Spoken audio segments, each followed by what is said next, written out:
Good morning. It is Thursday, January 9th. I couldn't do this yesterday. Yesterday was pretty heavy on the energy and whatnot. But today's a little better, but still feisty. So the moon is in Taurus. That is putting Venus and Pisces in control of our subconscious and our emotional state. This is kind of warm and fuzzies, but also a bit emotional as well. Now, Mars retrograde is in Cancer, meaning that it is being ruled by the moon in Taurus. So we've got this energy of that Mars retrograde in Cancer where it's in its fall and it's angry and it's frustrated and it's exhausted and it doesn't know what to do with itself, right? But that Taurus moon is more stable in its energy. It has already made a conjunction to Uranus, so there may have been some aha moments this morning or a little surprise this morning. It is going to move into a sextile with Neptune, which is a open just opportunity to work with your intuition. It's going to move into a sextile with Mars. Also, how do we listen to our intuition to kind of do something about this anger that we're feeling building up and this frustration we're feeling? And then it'll be void for a couple of hours where we kind of just need to sit with our energy and what's running through our mind and think things through and not actually take any action on it. And then it'll move into Gemini around 6 p.m. Mountain Time tonight, where Mercury, which is now in Capricorn as of yesterday, will be ruling that moon. So really, when it comes down to it, pretty much everything aspect-wise and rulership-wise, everything is pretty well leaning back to that Piscean energy where we are intuitive, we're compassionate, we're understanding, we're hopefully not being shady and escapist and all of that, but being more willing to listen and listen to our guides and listen to other people's needs, right? I know scrolling through social media right now is a little much for me. I haven't been able to do a whole lot of it because of the just hatefulness in comment sections. There's just so much dogma in the air and belief systems taking over people's empathy and compassion and projection of jealousy of they're rich so they don't matter type of energy, and it's been really frustrating for me, especially to see the hate based on a political view, right? Oh, it's California, they don't matter. Whereas before it was, oh, it's North Carolina, they don't matter because they're on the opposite side of the political spectrum. It just doesn't, that's not humanity, right? And today we need to sit with that and we need to think about that and what we can do moving forward to do better. And then this evening after the moon moves into Gemini, a couple hours later, we're going to see it move into a trine with that Pluto in Aquarius. So this is really, it's really opening up our minds to think about what we can do to build better for the collective moving forward. There's still a lot of rough things coming up ahead of us, okay? Today is just kind of a little bit of a breather in that, where we can take that time to slow down and listen and just release some of this frustration that's holding us back in a more productive type of way, okay? Now, for the cards on the bottom of the deck, we have that Five of Pentacles. This is where the collective is right now. It is a feeling of hopelessness and loss and exhaustion and just a very heavy energy that's underlying everything. We've got the winter storms happening in the south. That is going to be very difficult. Of course, the fires in California. I know it didn't really make a whole lot of the news, but a couple of days ago, there was a huge earthquake in Tibet. A lot of people died in that. And just the overall general energy of things right now is extremely heavy. And it does feel very much like, what do I do with this? Okay, so today we want to listen to our guides. We want to clear our mind and allow ourselves to be able to connect with the higher self, spirit, whatever you call it, to kind of lean on that guidance of what we need to do moving forward, right? Our energy of the day is the Queen of Wands. This is that energy of what can I do? What can I create? How can I use this? Like that Mars retrograde in Cancer has got a little bit of like a righteous anger type of energy because of this connection that it's starting to make to Pisces. Very belief system driven anger that's been building up. So it's what can I do? What can I create that I'm passionate about that will help me help others type of energy here. What we're focusing on is the Ace of Wands, those new ideas, right?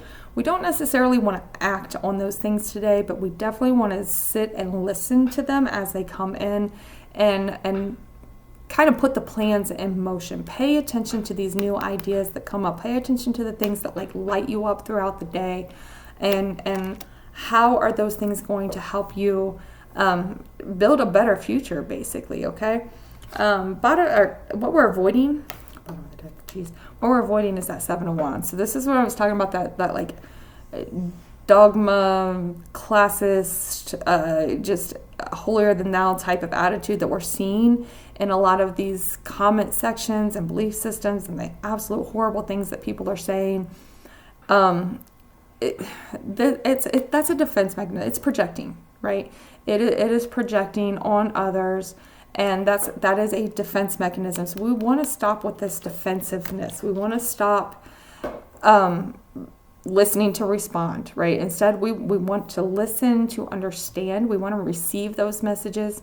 We want to hear what is being said and respond in an empathetic, compassionate way instead of being defensive and protected and keeping your guard up. It's time to start connecting with each other instead of distancing and separating from each other the way that we have been so heavily over the last forever, it seems like now. And just slow down and listen moving forward, okay? Let's pull some clarifiers for our Queen of Wands here. We have the Empress and the Seven of Cups. Okay, I actually really like this. So, Seven of Cups can be seen as having a lot of options, but it can also be seen as things are cloudy. And things are very cloudy right now. They're heavy. Can't nobody really see what's anything going forward, right? And then we have the Empress, which is this abundance. So, again, it's like we can't see things, right? But we need to be able to understand how to move forward even when we can't see the path forward, how to build a sense of abundance and comfort moving forward, even if that future forward is cloudy. And in order to do that, we really just got to lean on listening to our intuition to guide us forward. And we can't do that if we're clouding our minds with a bunch of hate and jealousy and things like that. We've got to drop all of those things so that we can listen to our intuition much better. Okay.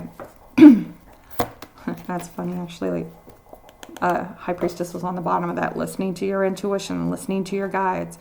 Okay, clarifiers for our Ace of Wands. We've got the Strength. Again, I said that's like a righteous anger type of thing, and that requires strength because sometimes you're going to have to stand up against people that don't agree with you when you have that type of anger, and the Emperor. So we're standing our ground here. We are standing our ground and standing on what is right.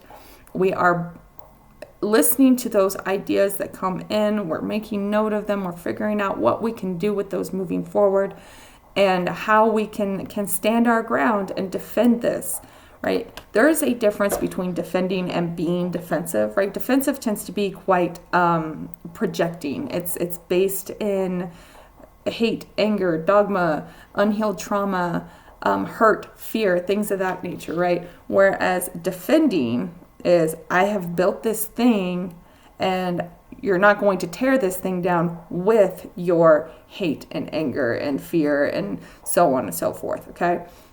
So you might have to stand your ground here. You might have to stand strong on something that means something important to you in these new ideas as they come in, because not everybody's going to agree with you. Okay? So just keep that in mind. And again, dropping the defensiveness having boundaries and being defensive, again, are two different things. You can have those boundaries, and that Saturn in Pisces is very much telling you to stand those boundaries when it comes to your intuition, your emotions, your spiritual health, and things of that nature. So really make sure that you are standing your ground, standing your boundaries, but not lashing out in a projecting defensive manner. You still listen, you can still hear them, but you don't have to agree with them, right? Clarifiers for the Seven of Wands. Clarifiers, we have Four of Pentacles, which kind of stands with that whole thing. If you can keep your things, and your Six of Cups, okay. Protecting your peace. Is that you can have boundaries, you can protect your things, you can protect what you've built without lashing out, without that defensive nature, without being so guarded that you alienate people too. Keep that in mind. I am horrible about this one. I'm very bad about when I find a good space, I ain't letting nobody in because I don't want to let anybody destroy it, right? But so we've got to learn to kind of let that guard down a little bit too. But yeah, it's holding on tight to this piece, to that, like, the Six of Cups can be very like inner child type of energy, finding that like comfort zone that we're seeing over here with the Empress, and trying to hold on very tightly to it. And doing that can have us too guarded. It can have us defensive. It can have us projecting, okay? So really think about that as we go through the day. Where are you projecting and being defensive versus having good boundaries? Where are you projecting your hurt and pains and jealousy, whatever it is, onto other people that are also hurting? Bottom of the deck is the Six of Pentacles. This is all about that, like, that give and take, that need to help each other and balance those scales between each other, right? So again, today is really about listening, not necessarily taking any action, but taking in the information and deciding what you can do with it moving forward.